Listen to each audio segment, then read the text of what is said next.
Welcome to the Bookish Hour with your hosts, Sarah E. Burr and J.C. Kenney.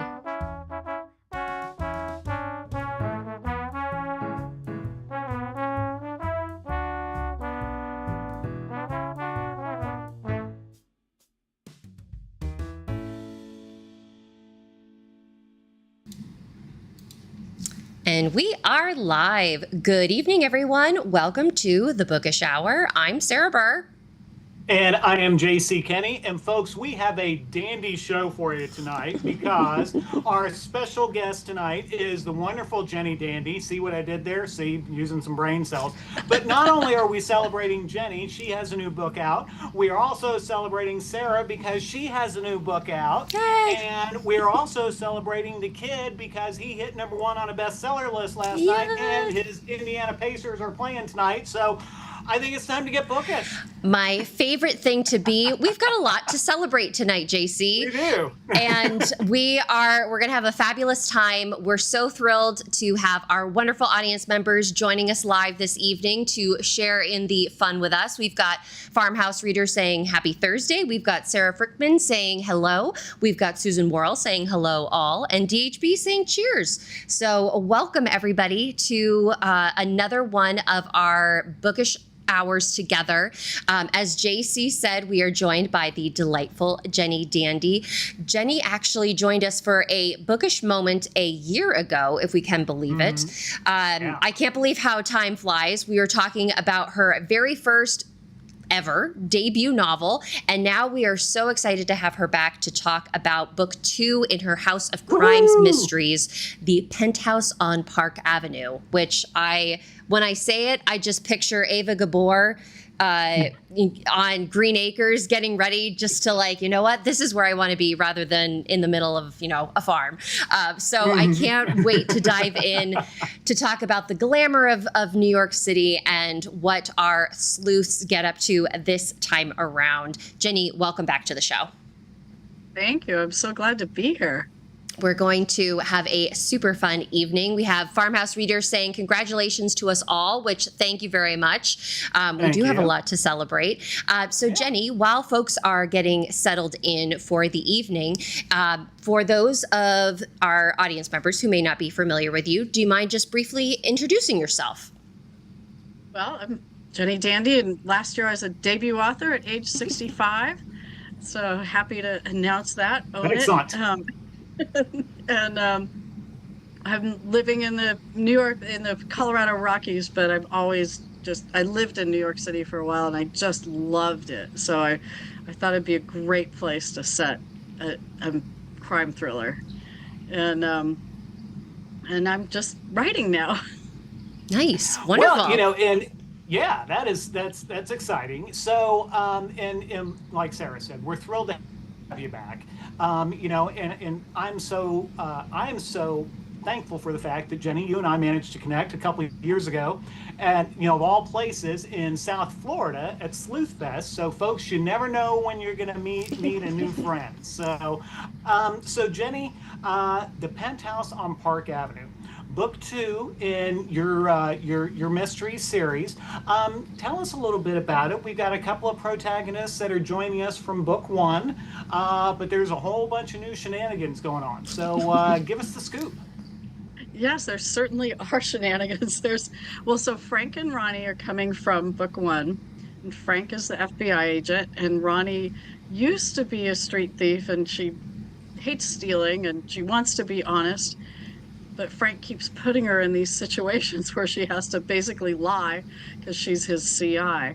And she's tasked with going undercover at a suspected money launderer's house as his butler, because in book 1, Isabel trained her as a butler. So of course she'll get a job as a butler, and she'll be live-in, which will be more dangerous. And he's allegedly laundering money for the Mataderos cartel, which is one of the made up but most evil cartels in Mexico. That's a danger. So cartels are dangerous. yeah. So before we dive into the plot, a couple of things that I have done some research on this. The term butler, it's actually works the same both male, female, or it's a non-gender term, isn't it? I was surprised to find out. Am I correct in that? Yes, that's what there are plenty of female butlers, and they go to butler school. And of course, Ronnie went to criminal butler school in the first book. But yes, you can have male or female butlers. And so for those folks who haven't read the book yet, you know what your all assignment's going to be. Get the book either while we're chatting or afterwards. Because when I think of a butler, I think of, like Downton Abbey, the real big guy with the deep voice. Tell us just in typical terms, not necessarily what Ronnie's doing, even though Ronnie's doing it. What does a butler do, and why is that position so relevant to this particular story? Well, I guess in general terms, a butler is the one who takes care of the staff. And so they sort of oversee everything and tell people what to do and how to take care of the what would they call their family, the family. And Ronnie just, she actually turns out not to have that much power in this, as, not doing the things that butlers should be doing. But she gets hired because John Anthony, the money launderer, knows that she worked for Isabel Anderson in the first book, and figures that he can probably make use of her in non-conventional legal ways. So he figures she's been around crime, so maybe she'll do some things for him. But he has to find out. He has to test her first. I have a. And what does that involve? Go ahead, Sarah. Oh, I was just going. Mine was more of like a little bit of a life experience where on our honeymoon, the resort that we stayed at gave us a butler to kind of manage our time there, which I was like, I definitely could get used to having this in my life. And yeah, like the fact, like you had mentioned, Jenny, like there is like this really like prestigious like English butler school that like if you graduate from it, it's like you're like a butler among butlers. And so it's a really like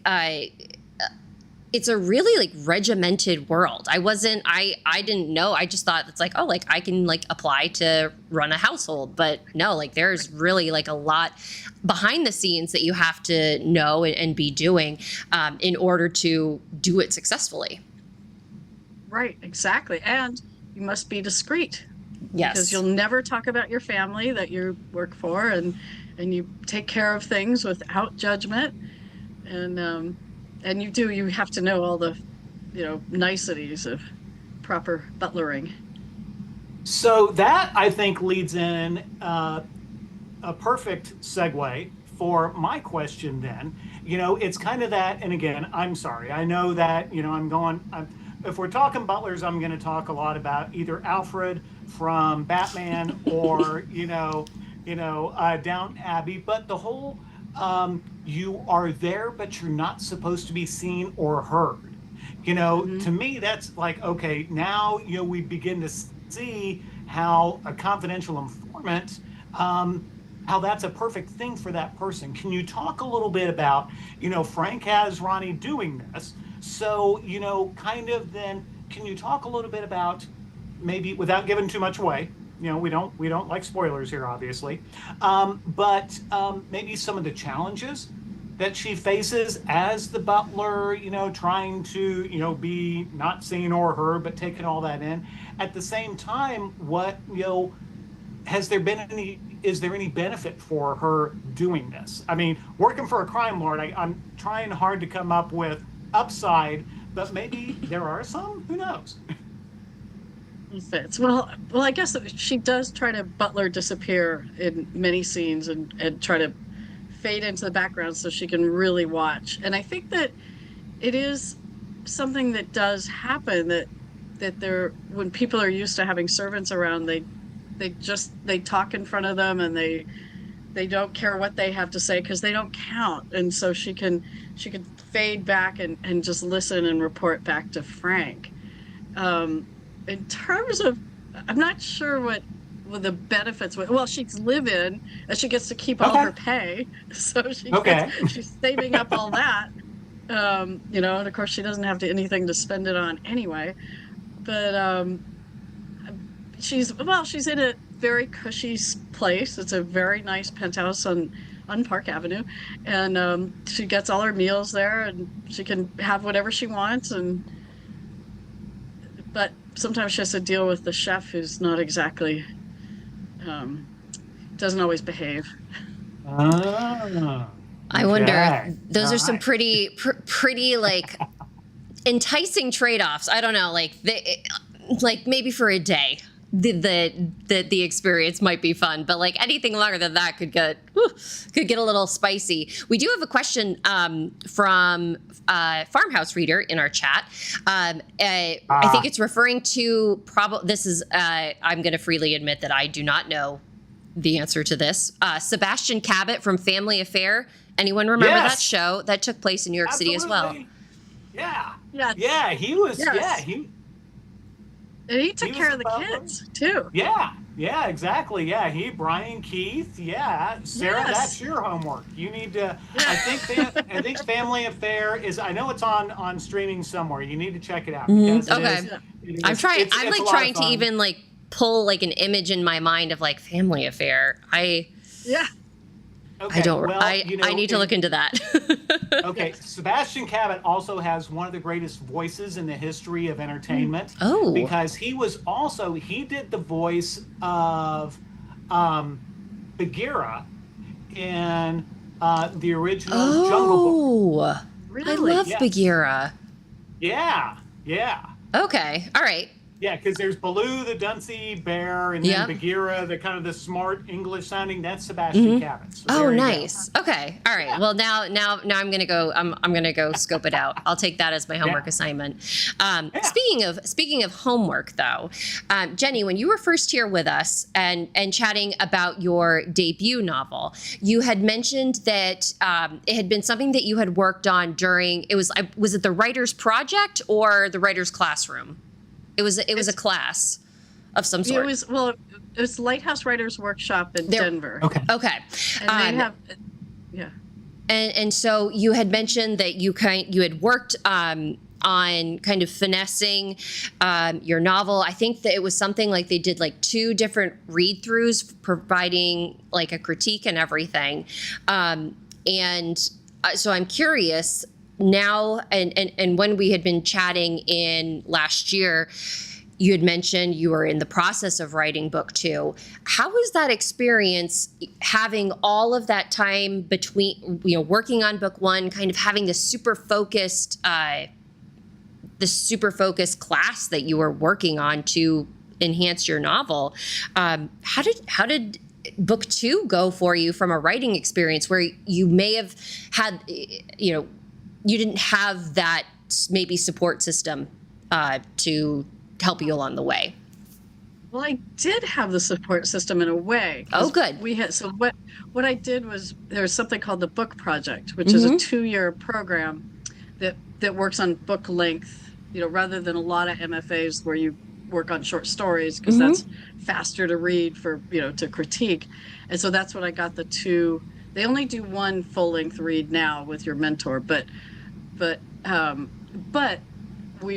ended the first book because I started querying in December of 2020. Okay. And so I already had other friends from the Book Project on Zoom. They didn't live anywhere near me, and for my critique group.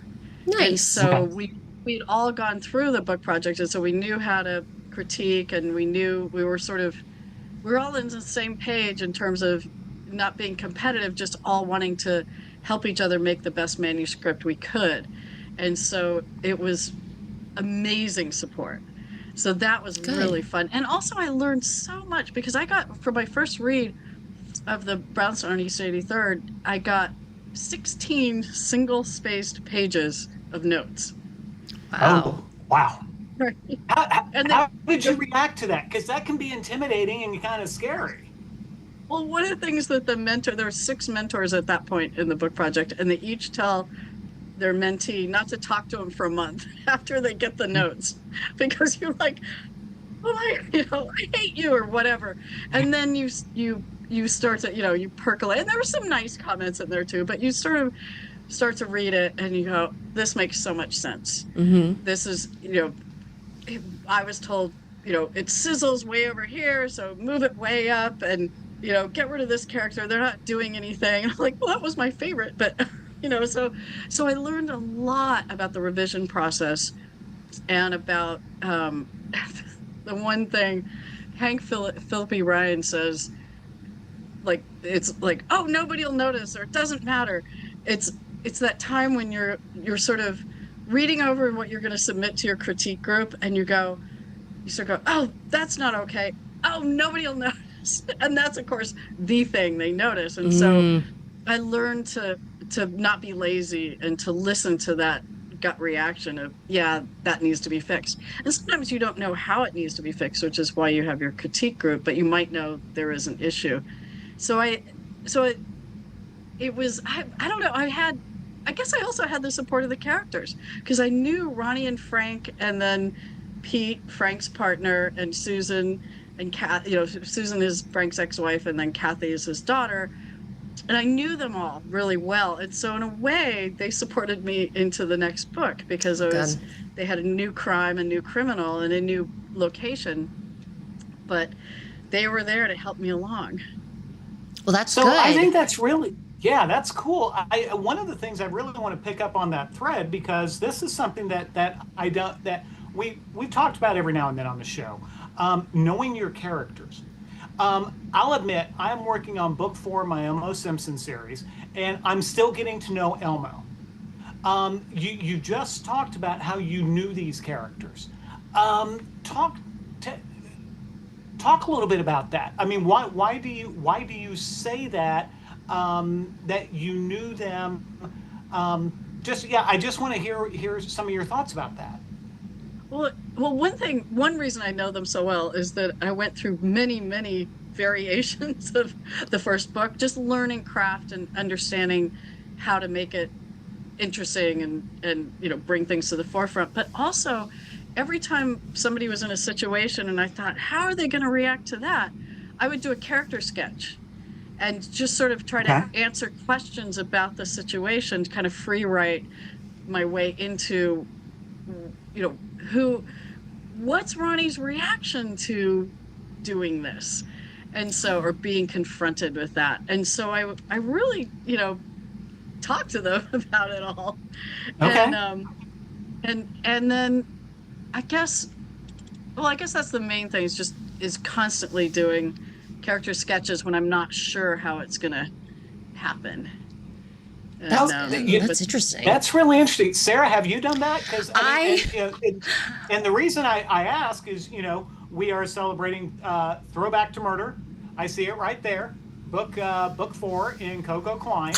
Yeah, there you go. Right side. Because that's the 4th book in your series. Mm-hmm. How have that's a really Jenny's character sketch. I'll be honest, I think that's the first time I've heard that. What did you do to get to know your characters? I feel very like, oh my goodness, I don't know how to write a book, because I feel like I just knew that. I will freely admit that my characters in my Coco Klein book probably mirror my world the most in regards to the dynamics of the friends, who the friends kind of are inspired by, and all of that fun stuff. And Coco's always been somebody that, like, I wish that I could have been, I wish that I could be. And so they really came to me very fully formed right out of the gate in book 1. And I realized that as I grow older, that my characters are also maturing with me, because like the things that I was thinking about when I was, 27 are not the things that I'm thinking about now. And kind of going through that process with them has been, I think, the way that I I guess where I guess I'm learning new things about them, it's also because I am just like they're growing up, I'm growing up, and we're discovering these new things together. Yeah, but the idea of kind of free writing a character reaction, that is a very like revolutionary idea that I haven't heard of. So that's really, that's like taking it to a very like in their head level. That's very cool, Jenny. Well, it's all character driven fiction. And I think that, the crime novel tends to be more plot driven. And so I don't know if I'm doing it right or not, but I just love the characters. And so I really get into them, and then I have to really learn how to do the plot. Well, if I were left to my own devices, they'd just wander around and have fun in the city. That is such. I tell you what, Jenny, you're giving us a lot of great stuff here. So, because I think it's really interesting, from the perspective of, writing a series. You have this, you're figuring out as you're going along, okay, how is this person going to react? That helps for consistency, because it's like, okay, if someone freaks out about something in book 1 and then in book 2, they're like, no big deal. It's like, now, wait a minute now. And readers are going to pick up on that kind of stuff. So, and I'm babbling, I know, but we do have a question for you. We do, yes. DHB. DHB, one of our, we love you, DHB. Thank you for being such a great fan and a great participant. Asks, how do you reconcile the quote, but this is my favorite character, unquote, conflict when, like your critique partners tells you to cut them? How do you have the option to, kind of quote, fix the issues? How do you respond to that? It's like, I love this person, this character matters to me, but everybody says, no, it doesn't. What's your reaction to that? Well, I do so I work in Scrivener, so I have the binder on the left, and I have the little folders, and I have one called Kill Your Darlings, a la Stephen King, of course. And I if I've got to get rid of somebody that I really enjoyed, I throw everything that I'm cutting, I throw that into Kill Your Darlings and tell myself it's not really gone. And, it could be a short story. It could, appear in another book. And it's, it's hard. It's very hard. I mean, I've had to cut some of, my favorite scenes because I know they're not furthering the plot. They're an orphan scene. It just isn't going to work that way.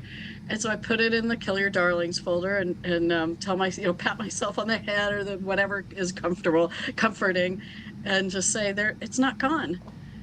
But I think the biggest thing is that my goal is to make it the best manuscript I'm capable of making it, and I just know it's gonna make it better to get rid of the characters not furthering the plot, get rid of the scene that's an orphan scene, because I know it will be better. So you have that moment of like, ouch, and then you keep going. We have DHB commenting, cool to know that the good ideas will live again. And I am curious on, and this question is for you, JC. Have you ever written out a character that you enjoyed from one of your series? Is there somebody on the cutting room floor or who showed up somewhere else that you were able to weave them in? That's an interesting, that's a great question, which means that's my way of delaying, and yammering on while I think about it. But back when I was writing romance, when I was writing my Fallen Star series, which unfortunately is not in print, but that's another story. There was my main protagonist, EJ, his best friend, Evan. I killed Evan off in the second book of the series, and it ripped my heart out. But it was one of those things that I felt needed to happen for purposes of, to Jenny's point, moving the story forward. So unfortunately it wasn't sci-fi, so Evan never did come back. But what I was able to do though is later on, then I was able to write a scene tipping, the characters all got together and had a little evening saluting Evan, the character who had died. And it was just one of those, it's like, I'll be honest, when I was writing the romance I cried a lot more than I do now that I write mysteries and murder mysteries. Because, but yeah, that's one I can think of. And it really, Jenny, you're giving me a lot of good stuff to think about, because one of the things that folks who have watched this show recently know, I've been totally gaga over all the Mick Herron Slow Horses books and the show. And at the end of book 1, Slow Horses, the character Sid Baker, we think dies, we don't know for certain. And then you forget about her, and now I'm on book 6, and all of a sudden she's come back. So, and again, it's that plotting, to Jenny, to your point, that it's like, okay, well, I killed my darling, but I left that question mark there. So, that leaves the door open. So I'm going to send it back to you, Sarah, and put you on the spot. How about you? Have you killed a darling that came back? No, I have a problem where I had so many, and specifically in my Court of Mystery series, I had so many characters that were not supposed to make it to the end of the series, and yet we got to the end and they're all there. It was like I couldn't say goodbye to them. And instead of Jax having this very small group of people that she kept close, her circle just kept growing bigger and bigger and bigger. And I was like, I can't deal with all of these characters at once, but I can't get rid of them. I think maybe in a couple years, once the series has had some time to marinate, I will fully reveal who was not supposed to be at the end, and all of that good stuff. I know one person, but I'm not going to say. Yeah, so I definitely have a hard time. And thinking about DHB's question about when I get feedback about somebody saying this scene needs to be cut. I am a person that I'm like, nope. It's my favorite scene, and I am going to figure out a way to make it work in this book.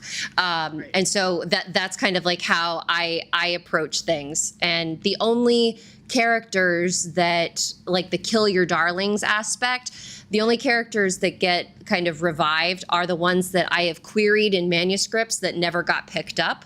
And so it's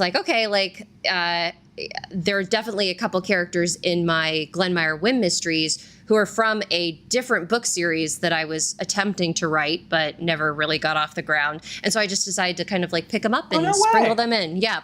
Nice. So it's funny for me to know that, because it's it's kind of it's a little Easter egg, a surprise for readers. And speaking of surprises, really quickly, you guys, we have a special giveaway this evening celebrating JC topping the Amazon bestseller list for his Elmo Simpson series. Panic in the Panhandle hit #1 last week, which is amazing.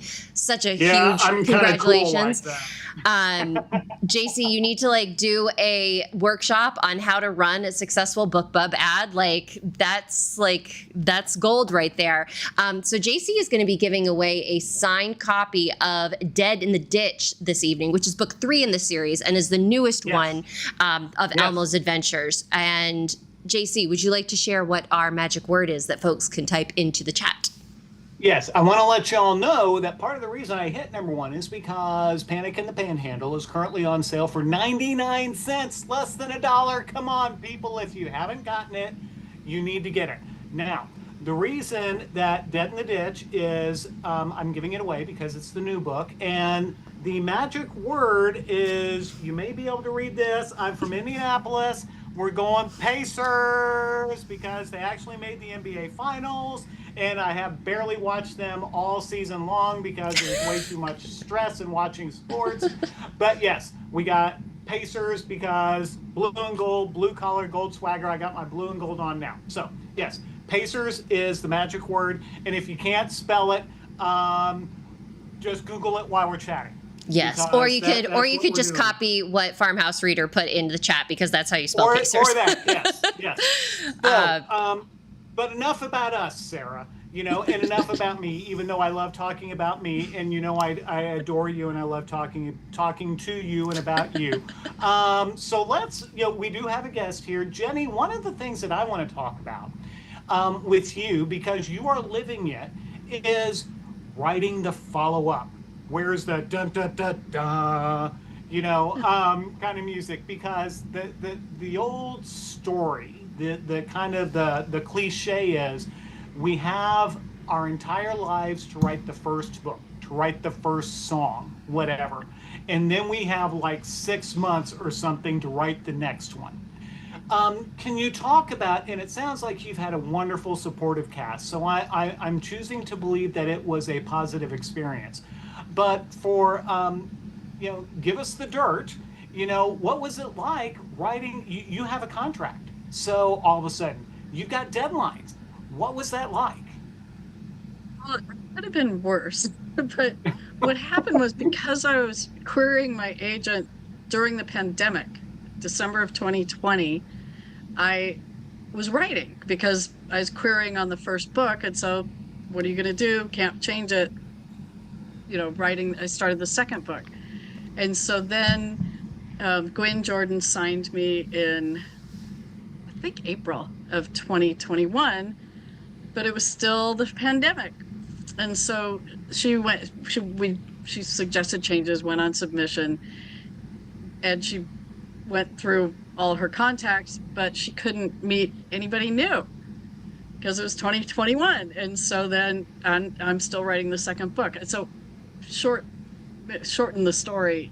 By the time don't shorten it. Give us it all. Well, we can change the names later. Yeah, it went on forever, is what it seemed like. But I'm just focusing with my critique group on Zoom, focusing on writing the second book, and so she goes on submission, and at some point I finished the second book and started thinking about the third, so that by the time she met Sean Riley Simmons at Level Best Books in person, because it was, I think, 2022, she could meet her in person. I knew what the third book was going to be called, what the crime was, and enough about it so she could pitch all three. So nice. So she gave me a 3-book contract, and so I could spend. So it's 2023. Get confused about all this. And it was, the first book was due October of 2024. No, sorry, October 2023. Wait, did I get this wrong? Oh yeah, so it was for publication in 2024, so 6-month production schedule. So I just had to incorporate Sean's changes, her developmental edits, and which was, she had some really good suggestions. I thought it was perfect, but then when she said, well, what about this? And, you might think about that. And I thought, you're absolutely right. And so then when I turned it in, I have nothing to do. I'm putting the second book into shape, so it's revisions. And then now that that's out, I've got to do the third book. And to tell you the truth, I thought it was further along than it is. And so I'm really trying to figure out, why did I leave all this hanging? So this summer I'm intensely working on the changes for the third book. Nice. What does it need? That also to answers. Tell you the truth, folks, you're getting the real scoop here. That's for sure. And it sausage making also answers Susan's question, because she is asking, will there be more books in the series? So it definitely sounds like we've got a book 3 to look forward to. And Jenny, absolutely. I feel your pain about that, thinking that you're further along with a manuscript than you are. I am currently, my manuscript for my next book blogger mystery is due on Tuesday. And on Monday, I came across a page that was like, insert scene here. And I'm like, oh, I need to write a scene. I still need to write a scene to put into this book. And but as I have written more books, there are those moments where it's like I get this kind of like this momentum where it's like I just have to get to the end where everything wraps up, everything comes together, because then seeing that whole picture, I can go back and fill in, what needs to be addressed. And I'm curious, especially now that it sounds like you're with book 3, what's your process for revising? Do you have, are you tackling chapters at a time? Are you doing, you go over like one paragraph until it's picture perfect? What's the revision like for you? Well, it's not line by line. Well, sometimes it's line by line, but because when I do a first draft, I don't just spew it out and correct it later. For some reason, which is a waste of time, because you might throw that whole scene out and it's perfect. Grammar is great. Sentences are terrific. But I just can't keep writing unless the previous paragraph from yesterday was, just great.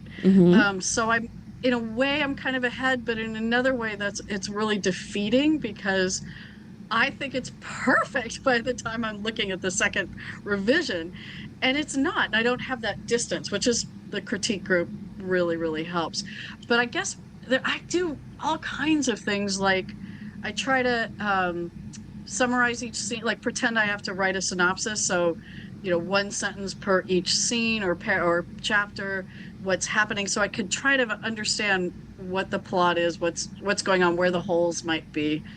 And with the second book, I was about a month or 6 weeks away from due date, and I kept thinking all summer long, because it was due in October, thought there's something here that's missing and I don't know what it is. And about 6 weeks before the deadline, I was like, I woke up and thought, that's the question I have to answer. I don't know what the answer is going to be, but that's the question I have to answer.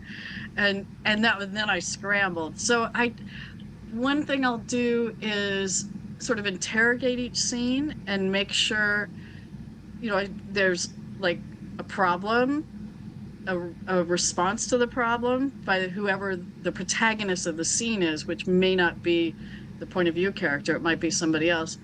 What their response to the problem is, what further thing that creates, the consequence, and then, the next steps.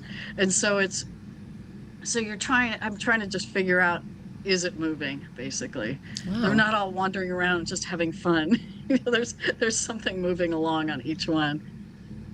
Well, that's really interesting, because that's one of the things that we are taught as authors early on, is we have to keep the plot moving. We have to keep the story going, or else people are going to get bored. But I do want to move away from plot for a second and talk about character.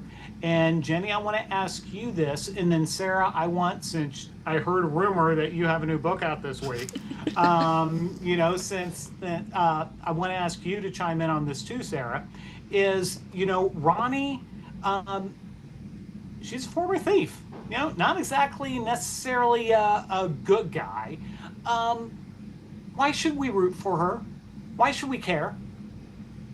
Well, she only ever stole when she had to, because she was living on the streets before the start of the brownstone on East 83rd, or just before. And she constantly protests that she's not a thief. So she wants to be honest, and she wants to be a good person. But Frank sort of puts her in this place where she has to sort of lie about who she is, and Isabel certainly made her steal for her. Yeah. And she cares. I mean, she's kind of a tough kid, but she kind of cares about people. But she also isn't a people pleaser. She just is, what you see is what you get. This is who I am, and I'm just going to be myself and see what happens. So I don't know if that answers it, but no, yeah. I mean, she's a full person. I mean, we've all got our warts. We've all, got our good sides and our bad sides, and that's really interesting. So, Sarah, how about you when talking about Coco? Mm-hmm. I mean, I love Coco, but let's be honest. She, I mean, come on, a book, a social media influencer. I mean, okay, I'm almost 60 years old. Why should I care what a social media influencer has to say?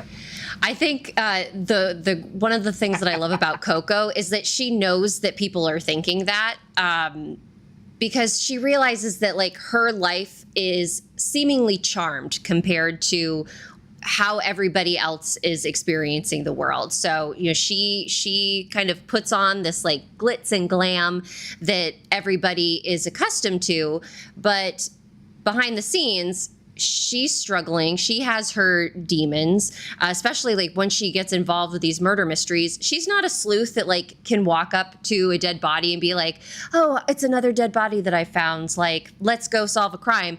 She's really kind of feeling the emotions that I think that we all would face if we really came and encountered a dead body. You know, she has nightmares and night terrors about facing the killer from book 1. She is in therapy. She's working on it. And she knows that can be self-centered, because as somebody who is like a public figure, she has a high opinion of herself, but she also has extreme insecurity at the same time. So she knows that she has stuff that she has to work on. And I think that what makes her so lovable is that her friend group is able to bring out kind of her silly side where they don't really take each other that seriously. They know how to have a good time, and they know how privileged they are. And they're trying to use their voices to do better in their communities. And we see that as Coco goes, like gets older, goes kind of evolves in the books, and especially with the kind of big development that happens at the end of Throwback for Murder, we really have this full circle of like, she's growing up, she is going from a social media influencer to somebody who can really, really make a big impact. And so that's my story. Okay, so folks, and to find out, you're going to have to read the book. But and that brings up another interesting point. I think I feel like I'm totally driving the conversation tonight, and I apologize. That, well, I don't apologize. Drive away, please. But Jenny, one of the things we've talked about, or you have hinted at, is that Ronnie, kind of like Coco, is kind of guided by various things. And in Ronnie's case, it's Frank. And I don't want to make it, sound like Frank's just this horrible FBI, you're going to have to do this because you're my confidential informant and do it or you're going to jail. Talk to us a little bit about Frank, because I think it matters, because he's not a bad guy by any means. I mean, I'd like to think the FBI are the good guys. So, give us a little insight into him. Well, Frank, actually, I think he feels sort of fatherly toward Ronnie. And he might not ever tell Ronnie that, but I think she senses it. But ever so often, he does feel like he has to kind of threaten that he'll throw her in jail because of her criminal activity if she doesn't do what he's asked her to do. But it's really more like, the threat of a parent where you just you just hope they behave so you don't have to carry through with it. Good Lord. Right? Yeah, I've been there. Yeah, exactly. It's like, oh no, I threatened that. Do I really have to do that? And his daughter's missing. So his daughter's probably about 6 years younger than Ronnie. And she was missing all throughout the Brownstone. Not to give too much away, but now that the second one's out, we know he's still looking for her. And he engages, he asks Ronnie to help him look for her. So you see that heart behind that law and order exterior. And he also makes a few mistakes, even though he wouldn't want to admit it. He kind of does a few things, like a little vigilantism that he doesn't want to admit that he does. And so he's not, completely perfect. He's got his flaws. I like that. I like that concept of a father figure.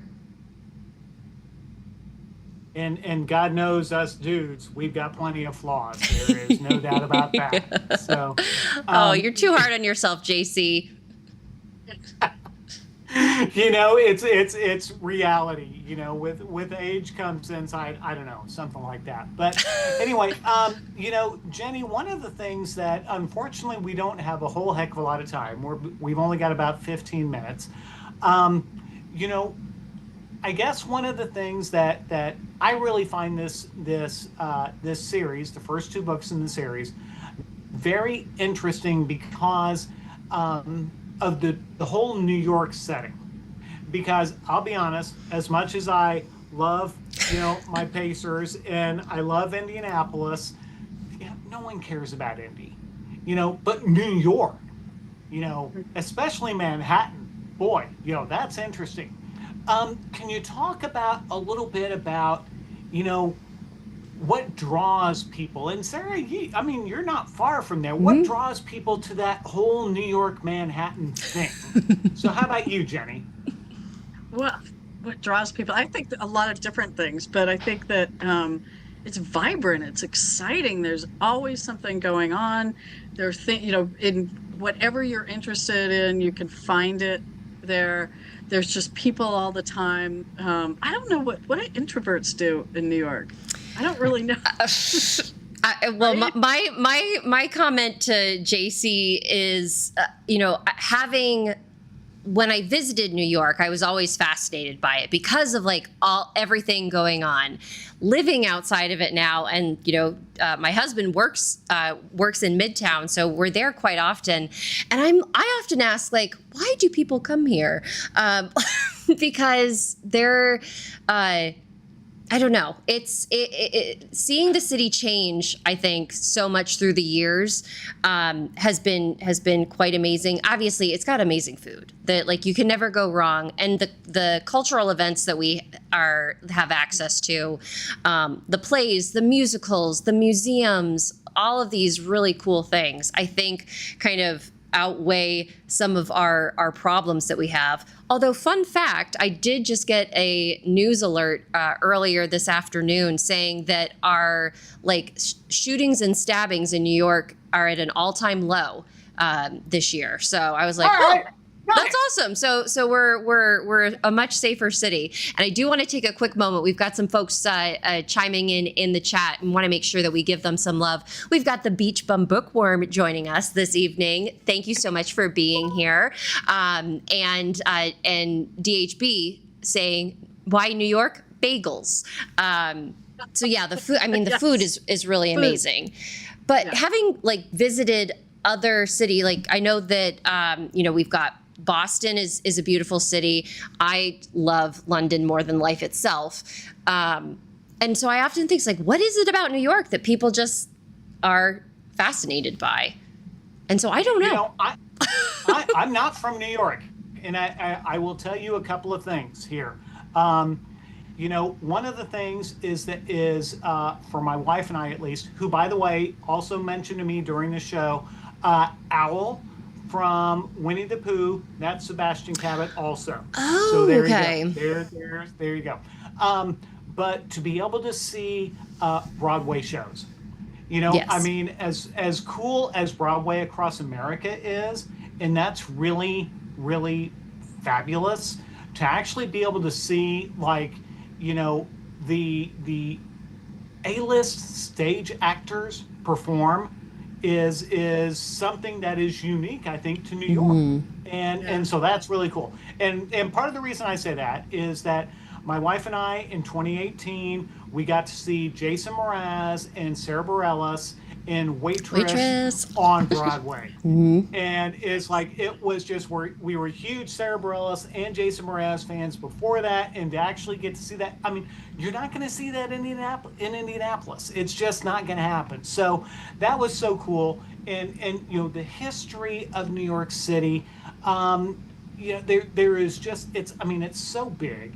And we don't have subways in Indy, and there is so much that New York, and I see Jenny laughing, but I think she's kind of getting it here, that there is just so much that, I mean, you've got bodegas and you've got cats and bodegas. People, I love my kitty cats.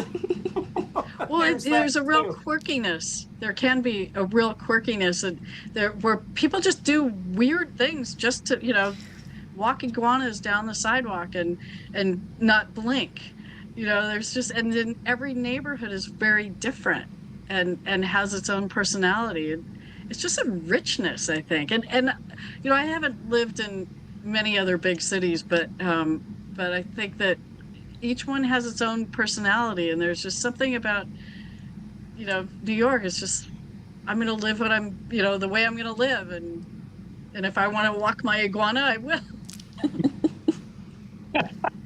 I do appreciate how quickly New Yorkers walk. That, like, we know how to walk on a sidewalk.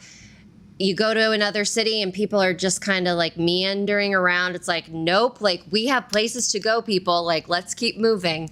So yeah, there's a fierceness about New York. I think that's another thing. Like, there's it's got its own attitude, and I think that it empowers people. Yeah, so I think that's where that specialness comes from. And I will be the first to admit, I couldn't live in New York. I couldn't survive in New York. I couldn't survive in Chicago. Indie works for me, but that's also one of the fun things about, Jenny, like your stories, is because it's an opportunity to visit New York, and when I think about stories like, say, or shows like The Golden Age, which, yes. Or The Gilded Age, which, right. Take us all the way back, 100 and some odd years. That's really, really cool. But Jenny, you're bringing us to New York now. And that's a lot of fun. Yeah, it is a lot of fun. I love New York. It's just so much fun to set everything there. It's just magic. It is a magic city. Yes. And then, Susan, I see your comment about my sidewalks. It's like, I'm glad that you enjoyed that. Yeah, there, and being able to capture that vibrancy, especially in the Park Avenue area, like we're getting even more like glitz and glam side of the city in your work, Jenny. So I'm curious, can you tease us at all about where we're going to be in book 3? Yes, I can. I know the title already. Ooh. It's The Loft at Broadway and 14th. Ooh. We're moving down from Park Avenue. We are. Okay. And it's a loft, so it's a different space. Mm-hmm. And I guess all I could say is Ronnie gets her own job there. Ooh. She gets her job before Frank needs her. Well, cool. So folks, stay tuned. And I tell you what, next time, Jenny, we're going to have you back, because I want a little geography lesson about New York. Not only just Manhattan, but how come you're just sticking on Manhattan? There's no Queens, there's no Bronx, there's no Staten Island. But unfortunately, we're almost out of time. So it is time to find out, what are you watching, what are you reading, what are you consuming? Sarah, what recommendations do you have for us this time around? Well, first off, your location, Jenny, I'm thinking about it in my head because I'm pretty sure my Sisters in Crime holiday party is like right there. Is located near is downtown. Square. Yeah, and so it's like, oh, like that sounds really familiar, like taking the subway down there. So that's funny. What am I reading? What am I listening to, watching? Reading wise, I have been enjoying some of my fun manga. I'm actually the store that my husband goes to buy me presents for books. He's finally like gone there enough that he gets like a discount, 20% discount on his entire order from the store. So to celebrate me turning in my manuscript next week, I'm going to go into the city and we're going to go into the store and I'm going to stock up on all my manga for the summer, and then we're going to get a sweet discount. So I'm looking forward to that. Listening wise, there's a new true crime podcast that I have to share. It's called Clues, and this one is it's hosted by 2 women that I guess they kind of do something along the lines of how we operate the Bookish Hour, where we're live talking, but it's also being streamed like onto podcast platforms. And what they do is they go through a case and pick out the clues and the evidence that like really made the case like come together. So it's an interesting way to approach kind of the storytelling aspect of the crime, because usually it's from like a person's standpoint, but this one is like the actual clues themselves. So that's been very exciting. We finished watching the new Fred and Rose West, a British horror story on Netflix. Really? This was like one like serial killer that I didn't really know a whole lot about, because it takes place in Gloucester, England. And oh boy, buckle up if you do watch it. It is creepy beyond all belief. Like, what a like horrifying duo. But it was a very well done documentary. And then we're also starting the new season of Wheel of Time. So we're on season 3 on nice. Amazon Prime. And we really, really love watching that show. So we waited for the whole season to be out before watching it, because like I'm somebody that's like, I need to watch like night 1, 2, 3, 4, 5. I can't like wait a week anymore. I don't know how we used to do it, where you waited a week between TV shows. I'm like thinking of some of the cliffhangers that we had back in the day. I was like, how did we survive? Like, I'm thinking of Lost specifically, like week to week, oh gosh, I don't know how we did it. Sarah, you watched Star Trek: The Next Generation. Imagine how those of us who had to wait at the end of season 3 and the beginning of season 4. Yes. Those of us who are your elders had it so much harder than you. Yes. What about Who Shot JR? Oh, Remember yeah, that? Totally. Yeah. I mean, we had to wait like months. And all summer.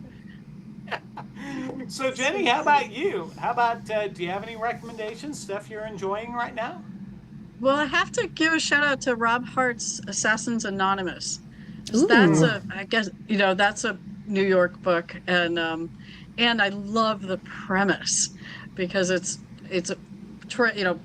assassins for hire who are going through a 12-step program to try to give it up, and they're all anonymous. They all have handles, and nobody knows who the other one is, and then things happen, and the main character can't kill anyone to save himself, and it's just, he writes so well. It's so much fun. Yeah.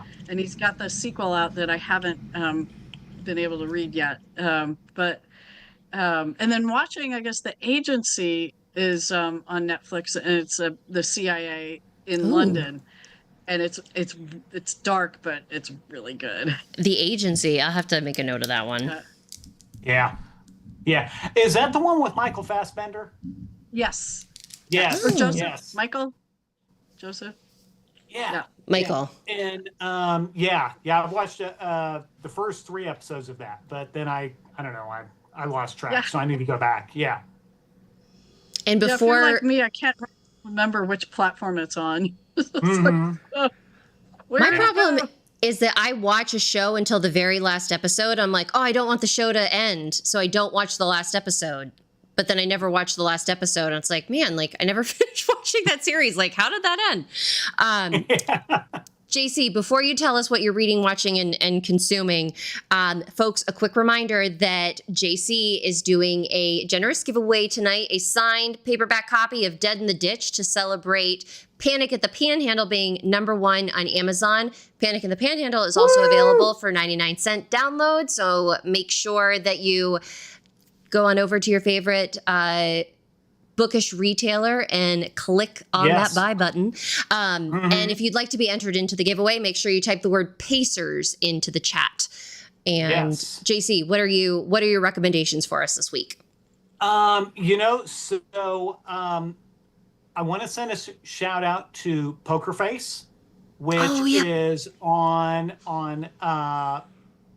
Peacock.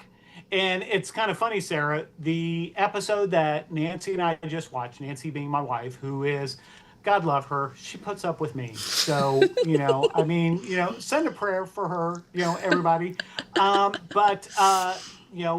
are 2 seasons now. The first season, we just finished watching an episode that features a podcast called Murder Girl. Ooh, that sounds right up my alley. Yeah, so that was a lot of fun. And I also, since I'm doing the music thing recently, Grace Potter, who I absolutely love, she is such a rocker and she's just amazing. She has a new record out called Medicine, which is kind of a reimagining of some of her stuff from back when she was working on the, Grace Potter and the Nocturnals album 2008-2009. So it's a lot of great music there. And I'm also gonna shout out just y'all need to read Jenny's latest book, and y'all need to read Sarah's latest book. We got Throwback for Murder right there. I can see it on the background. And the Penthouse on Park Avenue. I mean, we got New York City, we got the East Coast of Central Shores, Delaware, which, like I said, y'all need to, you should visit too, because they're both amazing places, but you need to read the books too. And I'm done. I'm rambling. I may have been drinking, but This was fabulous. I love the energy. I love the energy that we all had this evening. We needed it. We needed the pick me up. With the state of our world, it's always good to be able to sit down and chat books with all of these wonderful, wonderful folks that join us, both our audience members who join us live, as well as our folks who join us after the fact. As I am pulling our winner for JC's giveaway, Jenny, can you let folks know how they can stay connected with you? Well, I've got Jenny Dandy jennydandy.com, believe it or not. And I'm on Facebook as Jenny Dandy, and Instagram and Threads, and what else? Twitter, or X, whatever. Not that much, but I've got the links on my website. All right, perfect. And we'll go to Jenny's website and then follow her from there, folks. Yeah, so we have her website in our show notes, so you can click right in after our episode finishes airing. We do have more Bookish fun in store next week. We have a Bookish moment on Tuesday at 4:30 p.m. Eastern. Our guest is Elizabeth Crowens. She's going to be talking about her new book, which is called Bye Bye Blackbird. So it's a historical mystery, super fun and exciting. And then on Thursday, we have another Bookish moment at 4:30 Eastern, and we're going to be joined by Joanna Campbell-Sland. So that'll be a really fun conversation to talk about her prolific career in the cozy mystery writing space. Without further ado, our winner of our giveaway this evening is the delightful Susan Worrell. Susan, congratulations. All right, Susan. Woo! If I love you so great to meet you at Malice. Yes. Susan was a big champion of ours when we were at Malice, which was fabulous, and so glad that we got to meet her in person. Susan, if you can do me a huge favor and bump your mailing address to the top of my inbox. I know you've sent it to me before, but if you could just shoot me an email with it, again, it makes my life a lot easier, and I appreciate it. Yes, and Jim may have been drinking, so it's going to help him too. So, hey. And Jenny, thank you so much for being here with us. It was a delight to chat with you, hear about what Ronnie and Frank are up to. We're excited for more, and we look forward to hearing about what's next when we head downtown for some good fun. Thank you. Thanks for having me. This has been great fun. We'd love to hear it. To our wonderful audience members, we very much appreciate you being here with us this evening. Thank you so much for all of your kind comments. We look forward to seeing you again. And until we cross paths, stay bookish, everybody. Have a great rest of your night.